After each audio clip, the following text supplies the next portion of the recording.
Ney, nesse segundo bloco, nós vamos tratar de temas relacionados à mediunidade, que é um tópico importante da sua vida, dos seus estudos.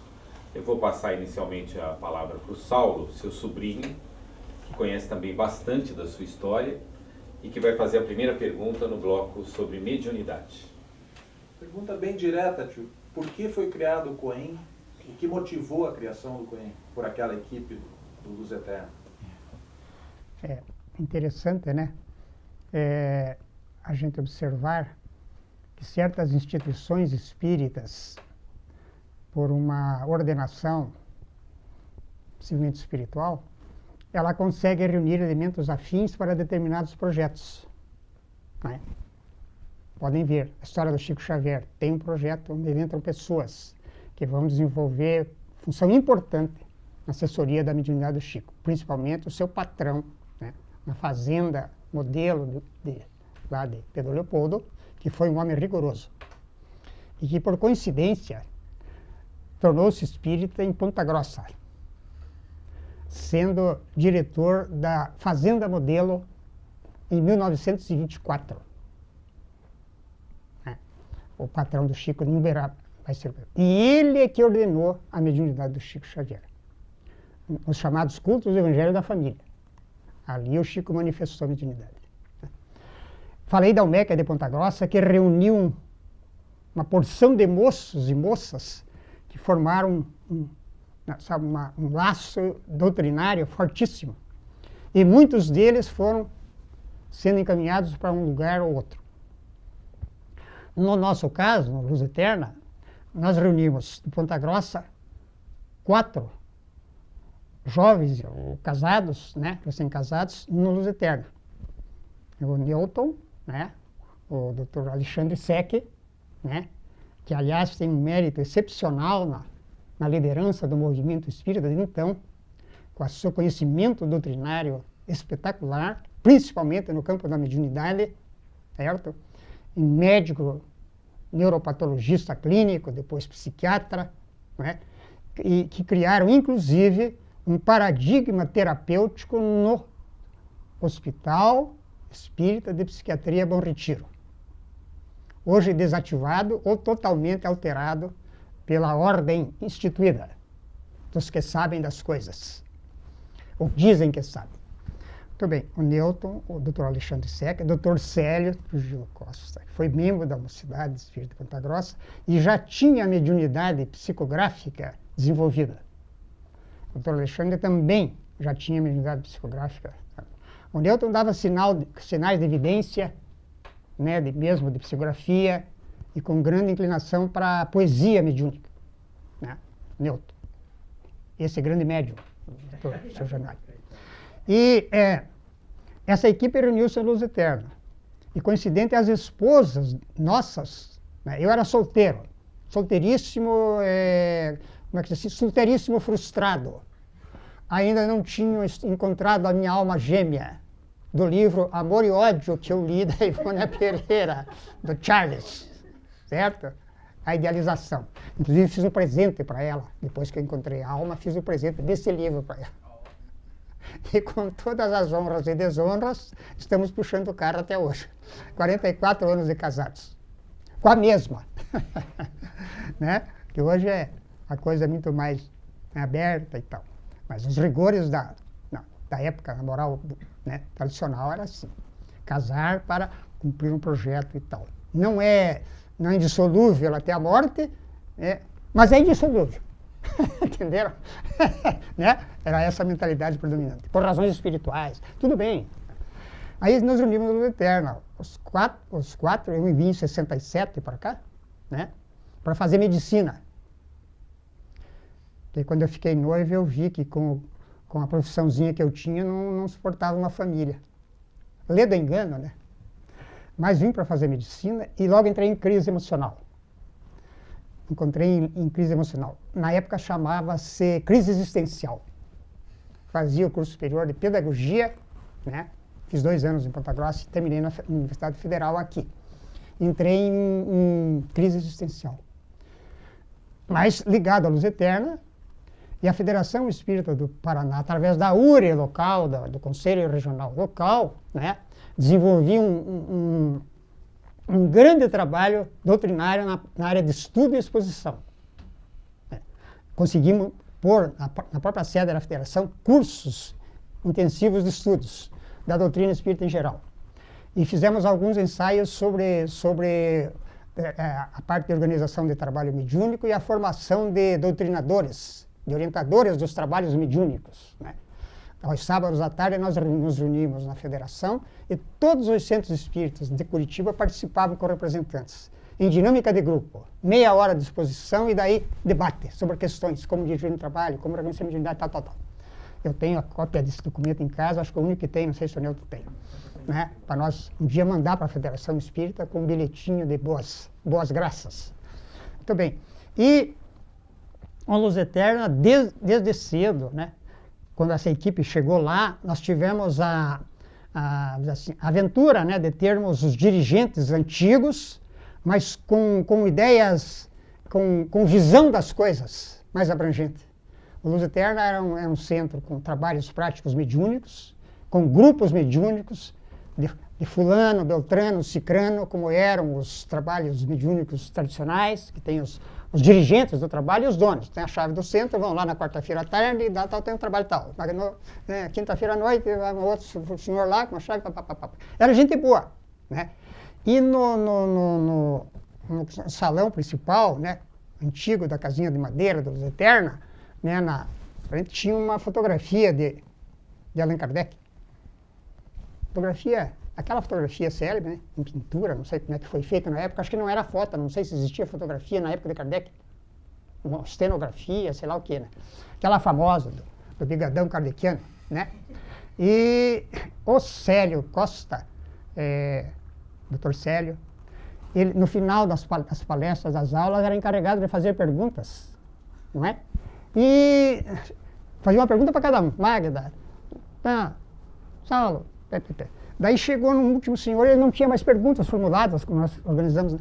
Aí ele falou: seu Cláudio, eu não tenho pergunta para lhe fazer, mas me diga, de quem é essa fotografia aqui? Seu Cláudio tremeu nos lábios, né? Falou assim: doutor Célio, essa fotografia? Não sei quem é. Eu até pensava que era o pai do Sinibaldo. O Sinibaldo era o presidente do centro. Cláudio, italiano. Allan Kardec, o fundador do espiritismo. Aí o pessoal disse: puxa, precisamos estudar, né? E ensinar essa gente é a coisa.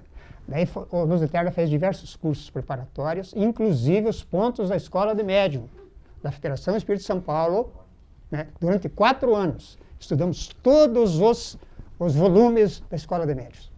Porque quando essa equipe chegou na Luz Eterna, foi visitar lá, né, o Sinibaldo, que era o presidente, apresentaram os trabalhos do Estado, e no final perguntou à equipe visitante: jovens visitantes, que graça, né? Que satisfação contar com a presença de vocês aqui no centro e tal. E perguntamos a vocês, já que vocês vieram hoje, se vocês não gostariam de participar do centro. E Dr. Secker, o Trombini falou, pouco conhecido, né? Maiores empresários do Paraná hoje, família Trombini, tem uma vila no Santa Felicidade deles, no Barigui ali. Aí Sinibaldo perguntou: doutor Alexandre, o que o senhor achou dos trabalhos mediúnicos que nós fizemos hoje? Tudo errado.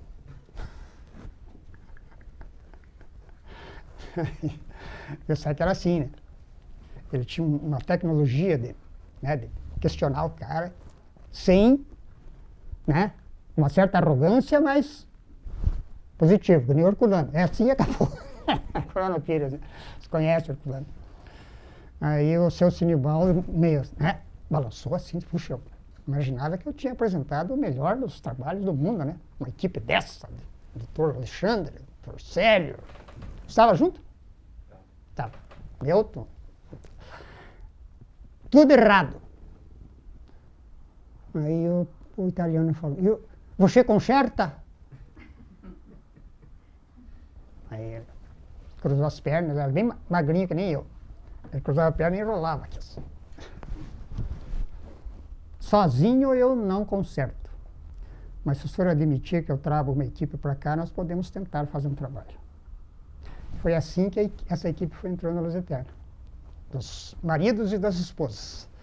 E daí foram criando todos esses cursos. Pontos de escola de médium, né? Estudos de mediunidade, palestras no final de semana, fazendo trabalho de luz acesa, né? E conservando aqueles trabalhos tradicionais que o povo precisa. Eu digo para vocês, precisa. O passe, a energia fluídica, junto com o esclarecimento, é uma técnica de ir formando na mente das pessoas um pensamento, uma inclinação para se filiar. Daí a sabedoria do centro é que tem que saber aproveitar isso e organizar para ir acolhendo essa gente e especializando, preparando, treinando para diferentes atividades do centro, que nós conseguimos daí com o Quen. Então a prática mediúnica dos centros espíritas era lamentável, é essa prática amadora, né, ingênua da fé pelo fenômeno, embora pensando no conteúdo, na doutrina. Né? É de boa intenção, mas é por simplicidade, por reducionismo de entendimento, né, do espiritismo num sentido maior, que ela se repete. Porque quem precisa orientar o povo é quem sabe orientar.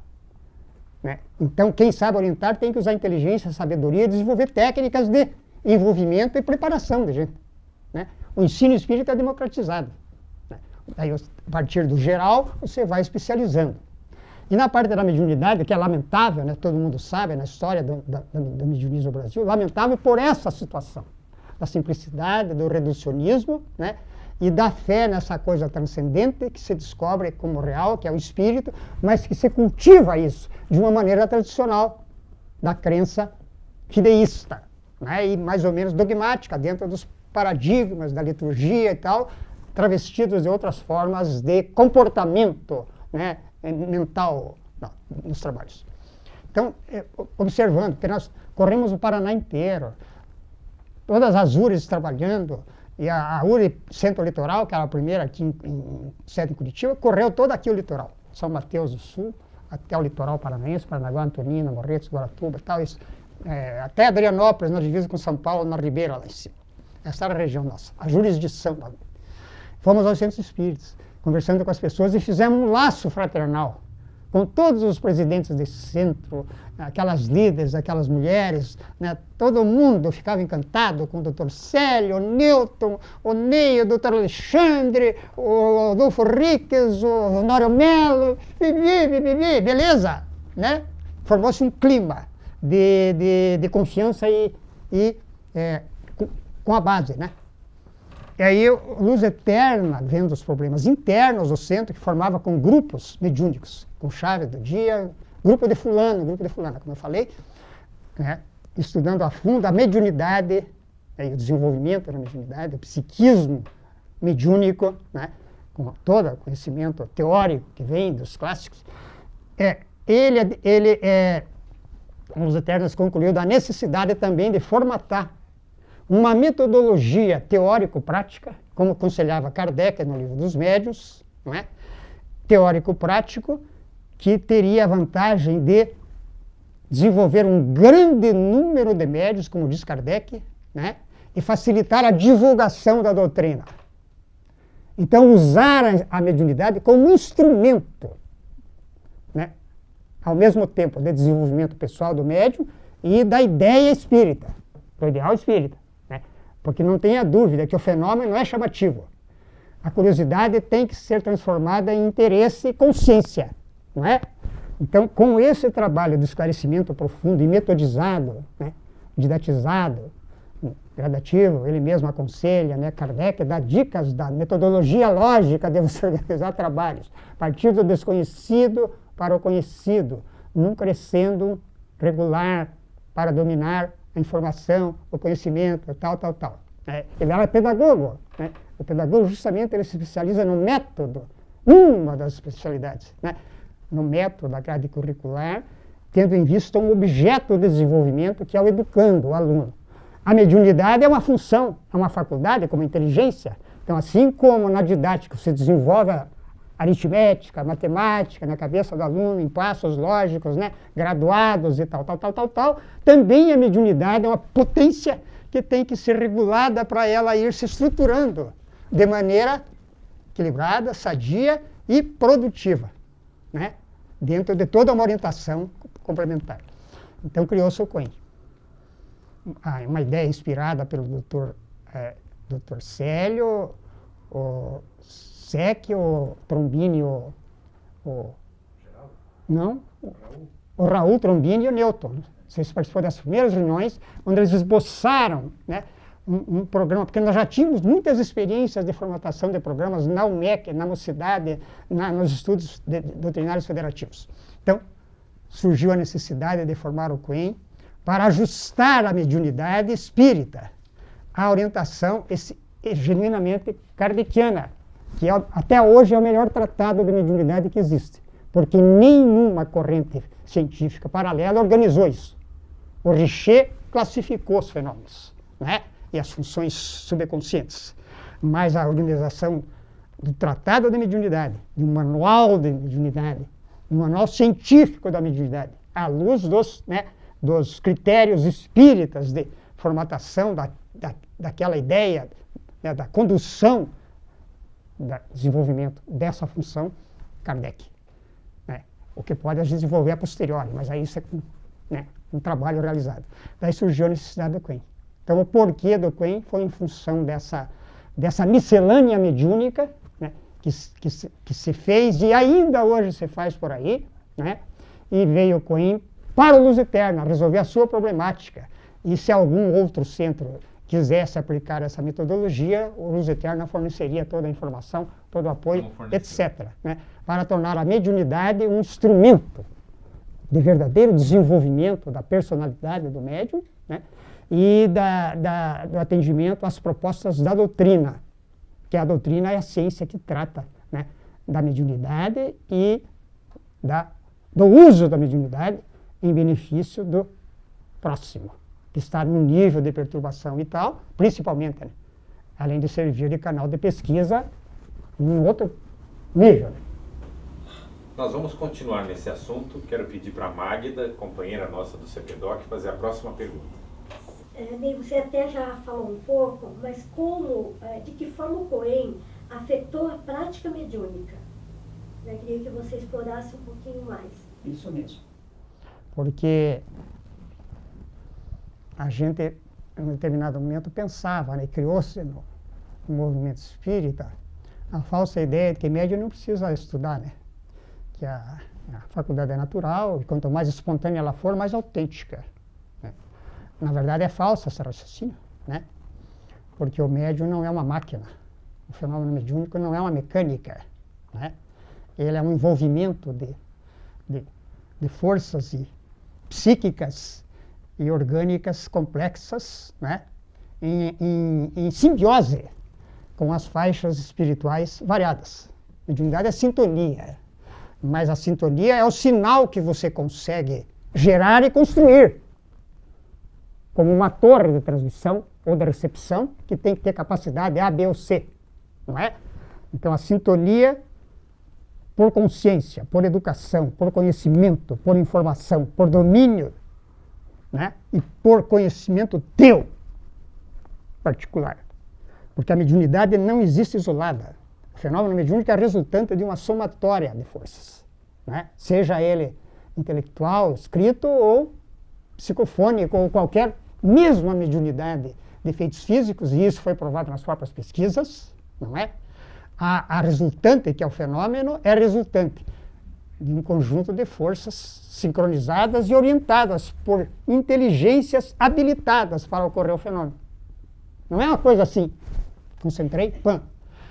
Antigamente pensava-se assim, porque como a sintonia é vital, sempre houve sintonia. Né? Agora, essa sintonia de qualidade, vamos dizer assim, não é? De consciência do médium, é outra coisa. Então, o médium ser senhor da sua função psíquica e orientá-lo. Né? Então, esse trabalho é que a gente teve a intenção de fazer com o Coen, através desse estudo metódico e da prática, né, gradativa, né, em grupo aberto, com diálogo, com discussão, com pesquisa, para enriquecer o raciocínio de material, para, né, para fazer as relações, para entender. Né? Porque comunicação não é conhecimento, comunicação é informação. Quem faz a comunicação é você elaborando esse produto que você recebeu e então você elabora o conhecimento, né, interno, né, pedagoga, professora, processo do conhecimento, né, psicológico, lógico, né, do conhecimento. Então, a pergunta é em que sentido, né, em que sentido este estudo do Quen, essa sistemática, essa metodologia, né, influenciou talvez a mudança de comportamento da mediunidade para melhor. Né? Quer dizer, aproveitar a mediunidade e fazer com que o médium e o trabalho mediúnico seja altamente organizado. E você observa isso na prática quando você começa em grupos democráticos, porque a mediunidade não pode ser seletiva. Né? A seletiva no sentido dos orientadores, que são pessoas mais instrumentalizadas de conhecimento e experiência para poder, né, orientar a formatação do campo mediúnico de uma reunião.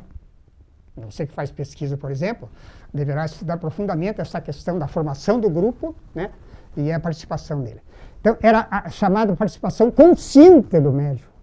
Então, nesse nível, né, vamos dizer assim, teórico, doutrinário ideal, o Quen considerou-se apto a fazer esse trabalho. Né? Então, influenciou a mudança de comportamento do médium e dos que tratam da mediunidade, né? Trazendo essa prática segundo as orientações essencialmente espírita. E até nós daí adjetivamos, né? Mediunidade espírita. Não é para fazer uma discriminação de Umbanda, de outras correntes, né, como é que chamam, sincréticas, sincretismo, né? Do sincretismo religioso e tal. A mediunidade existe na Umbanda, como existe no Espiritismo, como existe em todas as correntes religiosas e fora delas. Há cientistas, grandes médios, na verdade, dizem que o ideal da mediunidade futura é a mente, é a sintonia. Então, o Quen realmente realizou esse trabalho. Podemos desdobrar isso em outros aspectos, né? Ainda dentro do tema mediunidade, vou pedir para a Cristina fazer a sua pergunta. Sabe-se que o charlatanismo foi uma das causas da derrocada do espiritismo na Europa. No Brasil, não existe charlatanismo ou os charlatães têm passado incólumes? O final da pergunta é verdadeira. Por esta mentalidade excessivamente tolerante com os grandes médios. Os pequenos médios, coitadinho, né? Se você vai cobrar charlatanismo deles, esta mancha, né? Vamos dizer assim, esta deficiência, né? Esse lado negativo, né, da mediunidade que é problemática. Porque o charlatanismo, principalmente na chamada mistificação, é de difícil apreensão. Precisa ter olhos de lince para ver a mistificação. A mistificação ocorre no campo teórico, né? E a fraude, eu não sei se é bem essa a pergunta. A fraude ocorre mais na mediunidade de efeitos físicos, que é facilmente reproduzível. Principalmente hoje com os recursos tecnológicos da eletrônica, né? Até nos efeitos especiais dos filmes, coisas fantásticas, né? Que ultrapassam o próprio fenômeno mediúnico. Faz-se, né? Montagem, filme nosso lar, por exemplo, você montar um cenário lá e gerar uma série de jogo, de radiações e tal, e você forma, né, virtualmente um monte de coisas. E a fraude no fenômeno de efeitos sempre existiu. Só que ela é mais evidente, né? E levou muitos pesquisadores daí a negarem o espiritismo e a negarem o fenômeno, que tudo é do inconsciente. É o inconsciente que gera, né, essas personagens, esses cenários, esses fenômenos, essa virtualidade, não é? Então, falta conhecimento profundo do que é mediunidade. O fenômeno mediúnico baseia-se fundamentalmente na sintonia e no acoplamento vibratório fluídico do comunicante com o médium. Esse fenômeno ocorre tanto no médium de efeitos intelectuais quanto no médium de efeitos físicos. O médium de efeitos físicos, ele gera um campo vitopsíquico espiritual, que serve, vamos dizer assim, de molde para o espírito materializante se acoplar a este molde magnético, energético, com as linhas de força vitais do médium e gerar a materialização. Então, a própria materialização de um espírito, uma autêntica materialização de um espírito, sofre a influência do psiquismo do médium. E a materialização pode apresentar características dos dois, muitas vezes. Por isso que os estudiosos da materialização, né, vocês que estão estudando lá, têm que conhecer profundamente o psiquismo do médium e o desdobramento dele no transe mediúnico. Aí o médium entra em letargia lá na câmera, né, e fornece o ectoplasma. Mas não é só o ectoplasma, vai o psiquismo dele. Porque o pensamento, a mente, né, ela está presente em todas as formações de campos eletromagnéticos, vitais e psíquicos para o que ocorra o fenômeno. Né.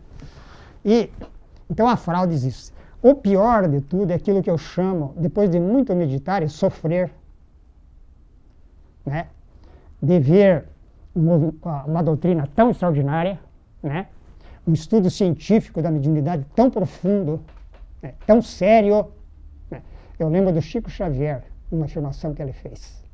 Se um dia eu trair o propósito dos espíritos que realizam o seu trabalho, se eu trair, se eu for infiel à manifestação desses espíritos extraordinários, que é a misericórdia divina, naquele sentido dele, né? Aquela grandeza, aquela sensibilidade que pouca gente entende, né? E por que ele usou tudo isso para se defender, tal. Se um dia eu plagiar, se um dia eu distorcer o sentido do ensino, se um dia eu, né, corromper, né, o fenômeno, a dádiva divina para a humanidade, que eu morra. Eu quero desencarnar se isso acontecer. Sabe? E nós temos na vida do Chico e dos grandes médiuns conflitos ideológicos. Há médiuns concorrentes com a mediunidade do Chico Xavier. Querem ser seu substituto, né? Querem ser melhor. São pessoas fascinadas, dominadas por uma megalomania sagrada, uma megalomania sacra. Se imbuem a si a capacidade de gerenciar um novo Jesus. Nem Jesus fez isso. Estão em toda parte dominando. E onde houver poder material, melhormente eles se encaixam. Só aí já é uma fraude dolorosa. Médium não tem que se meter em nada. Médium tem que ser médium. Eu me lembro, inclusive, da história do Chico Xavier, que ele teve conflito com a própria União Espírita Mineira. Quando começou aquele movimento federativo e Azures e tal, que a gente ia nos centros e visitar, e daí criar normas e orientar, né, meio burocratizar o movimento para poder tal.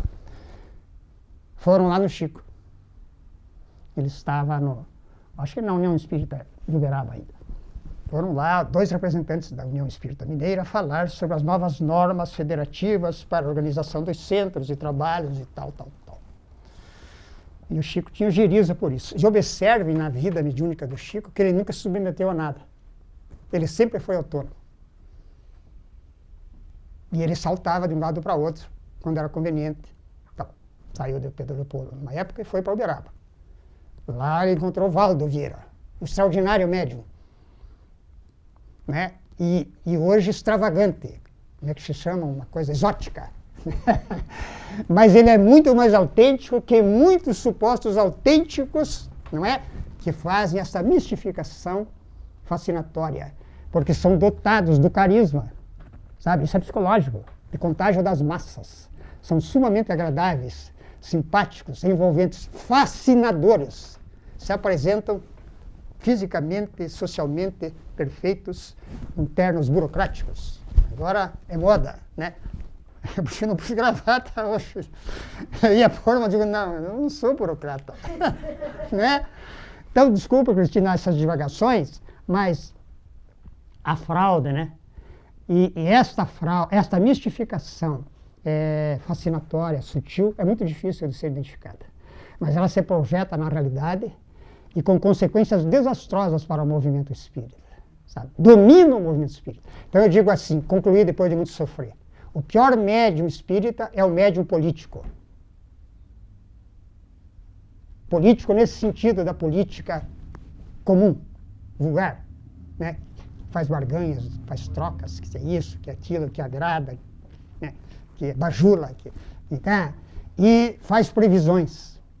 Transforma-se em gurus, em clarividentes, em taumaturgos consulentes para todos os problemas, desde problemas sexuais até problemas econômicos e emocionais. Entende? Então, é grave. E não é só um. Este padrão, esse tipo, ele contagia. Né? O Leon Denis, o Leon Denis principalmente, e o Ernesto Bozan também, o animismo e o espiritismo, né? Estudam a mediunidade por contágio. Por exemplo, quando o Uli Geller esteve no Brasil, né? E fez aqueles fenômenos extraordinários na TV, na televisão, né? Fazendo os fenômenos de efeitos físicos, entortando metais e papapá, um monte de meninos e meninas no Brasil começou a apresentar as mesmas funções, assistindo a televisão, né? Então existem correlações de ondas mentais, tal, e psiquismo gera, né? Então, médiuns que fraudam e que mistificam. Se você for apontar, definir, identificar, dá uma guerra. E quando a cepa começou a se organizar aqui no Brasil, e formar aqueles movimentos, né, que o Grupo de Santos levantou uma tese lá, espírita de São Paulo, né, começaram a levantar novas visões do espiritismo, as mocidades espíritas, depois da abertura democrática, depois de 1983, né, houve um levantamento ideológico, uma discussão desse espiritismo marasmento. Esse espertismo. Existe espiritismo e existe espertismo, que usa da doutrina para um ou outro objeto, né? Nós temos, né, informações, mas não vai se mover um processo nem nada, não vai se prover uma inquisição contra essas pessoas. Então, quando surgiu a cepa, criou-se um conflito ideológico, porque essas figuras sagradas não foram contempladas como os líderes do movimento da cepa, não é? Por questões já vivenciadas da própria cepa ou do movimento espírita, né? Essas pessoas que eram da cepa, foram presidentes da cepa, foram líderes da cepa, e de repente eram cepianistas, separatistas, né? E criaram um modelo, daí tomaram conta das federações, principalmente a do Paraná. A do Paraná, que foi uma das federações mais doutrinárias exigentes, com todas as deficiências da história, né? Ela foi tomada por essa gente. Porque conseguiram banir as pessoas que tinham grande experiência, grande tradição de participação, foram banidos da administração. E entrou um bando de medíocre que faz parte desse comando, dessa caterva, né? dessa turba, que certamente é inteligentemente orientada pela espiritualidade, para influenciar o nome do espiritismo, né? Há um comando espiritual contrário, meu caro, entende? Que quer segurar a onda, que quer segurar o poder. Então, usa de todos os recursos, principalmente de pessoas de altas qualidades, para servir de tal. Olha, é grande a mistificação. Existe a mistificação do fenômeno e existe a mistificação da ideia. O plágio, a falsidade ideológica, né? Eu tenho pego traduções dos próprios livros dos espíritas, que não são desses médios tradicionais, né? Editora Leon Denis, por exemplo, tradução da Gênesis, onde ela altera os títulos dos capítulos principais de Kardec. Vocês lembram da guerra da hora do testemunho do Herculano? Quando as obras de Kardec tinham que ser suavizadas, porque o Evangelho era muito clássico. Então, começou ali, né? E daí, hoje, Se a gente for contar, é dramático. Isso a gente pode particularmente conversar para perceber, né? Então, este movimento surdo, né, invisível, né, assim, existe, mas torna-se invisível, não nos invisíveis aí. Ele está solapando principalmente a Federação Espírita Brasileira, o movimento federativo. E se reflete no comportamento dos diretores regionais das federações. Tá? Desculpe, não era a finalidade de discutir política espírita, né? Mas a fraude sempre existiu e existirá. E a mistificação é pior e ainda mais, né? Para identificar a fraude ou identificar a mistificação, é preciso conhecer profundamente a ciência espírita, as leis do fenômeno espírita, né? Por isso quem faz pesquisa, que faz tal, tem que pegar um paradigma e, né, fundamentar um protocolo de pesquisa. Bom, nós estamos encerrando esse terceiro bloco. A Magda vai fazer mais uma pergunta, Ney, sobre mediunidade. Você até colocou na sua exposição, eu queria saber como você vê a interferência do médium na comunicação. Interferência do médium na comunicação espírita, né? Existe um capítulo do próprio Livro dos Médiuns, né? Kardec aprofunda essa questão. Porque Kardec não era ingênuo, como muita gente pensa, né? Ou apressado nas conclusões, tal. O apressado de Kardec foi o tempo pouco que ele teve para fazer a extraordinária obra dele. Em 12 anos ele fez as bases da codificação, né? Claro que, a posteriori, se ele tivesse vivido, ele ia criar muito mais. Mas o que ele fez em 12 anos é de espantar qualquer né, profissional moderno da pesquisa ou da organização de um pensamento, né? Este homem editou, nós sabemos como é difícil editar jornais ou revistas espíritas, né? Ele publicou, a partir do momento que ele se tornou espírita, né, a partir de 1858, a Revista Espírita mensalmente. E quando desencarnou, né, em 69, ele deixou o último número preparado. E fez essa obra básica aí, né, dos livros fundamentais da doutrina, e mesmo de questionamentos. Então, no Livro dos Médiuns, é como a gente falou anteriormente, né, embora sendo, assim, um pouco, como é que diz assim, ortodoxo, né, de defender as origens, mas Kardec é a base. Então, no Livro dos Médiuns, você tem a ciência espírita ali. E daí ele estuda todas essas questões. Porque na pesquisa do fenômeno mediúnico e da mediunidade é que ele vai descobrir um instrumento energético físico, espiritual, que é o perispírito, né? Porque a própria física moderna, ela tem dificuldade de interpretar, não é, as partículas elementares da matéria, né? A física quer tentar organizar um chamado unificação das teorias, e estão em trabalho nisso há anos. Há enormes contribuições e estudos nesse sentido, né? E justamente ela não consegue abotoar o processo porque falta a ciência, o entendimento do que é o espírito. Então, uma pesquisa mais profunda do espírito, no sentido do espírito encarnado, nós chamamos de alma. Alma quer dizer ânima, que anima, né? Que organiza a biologia, o vital, né? Que organiza os campos biológicos de tudo, desde as espécies mais elementares até o homem, né? E o perispírito é uma organização altamente complexa, né? De qualidades energéticas, plásticas, né? Transformadoras extraordinárias, fora do tempo e do espaço da nossa concepção, e que age sobre o nosso espaço, né? A maior conclusão da parapsicologia do século XX foi essa: a mente não é física, mas pode, em determinadas situações, agir sobre o físico.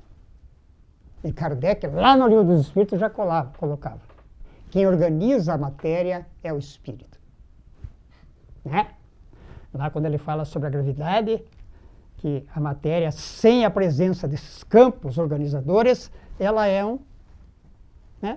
uma substância neutra, suscetível de, sob a ação da mente. Mente em qualquer nível, porque os seres vivos têm um campo organizador. Isso é provado hoje pela própria pesquisa biológica, né? Alguns campos. Então, o médium é uma organização humana, inteligente e livre, né? Então, a sintonia que ele faz com o espírito, né?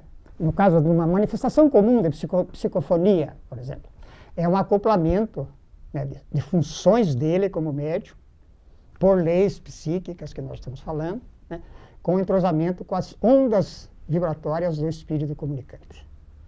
Nessa combinação de ondas, surgem influências dos dois lados, né?